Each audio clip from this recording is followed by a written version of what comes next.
La foule des grands jours dans la cour de l'Élysée pour le dernier conseil des ministres de la présidence Sarkozy. À la sortie, pas question de s'apitoyer sur leur sort pour les ministres UMP. Beaucoup d'émotions, mais en même temps, pas de tristesse. Le sentiment d'assumer ses responsabilités. Et nous partons maintenant en campagne pour défendre nos convictions. Voilà. Un conseil un peu plus long que d'habitude qui s'est terminé par des applaudissements de tous les ministres debout face au président sortant. L'occasion pour le Premier ministre de remercier également son gouvernement. J'ai fait le bilan du quinquennat devant le président de la République et devant le gouvernement. J'ai rappelé que l'engagement principal de Nicolas Sarkozy en 2007 avait été tenu. Cet engagement, c'était remettre la France en mouvement. Du mouvement, il y en a eu beaucoup de l'autre côté de la Seine, devant le QG de François Hollande.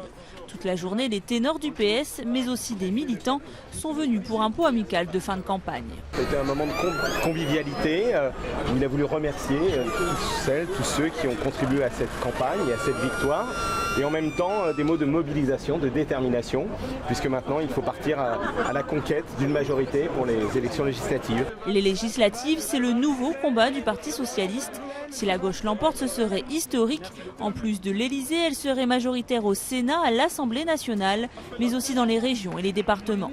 Face à l'enjeu, pas de concession possible, même pour remercier François Bayrou qui a voté Hollande. Il y aura donc bien une candidate socialiste face à lui dans la deuxième circonscription des Pyrénées-Atlantiques. Il n'y a pas de service rendu, on ne fonctionne pas comme ça dans la République. La politique, c'est de respecter ses valeurs et de respecter ses engagements. C'est ce qu'il a fait.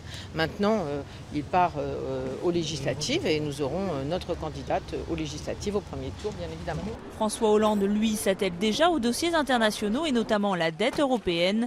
Il a reçu Herman Van Rompuy, le président de l'Union européenne, avant de rencontrer le chef de file de l'Eurogroupe, Jean-Claude Juncker, jeudi, et se rendra à Berlin le 15 mai pour s'entretenir avec Angela Merkel, sitôt investie à l'Élysée.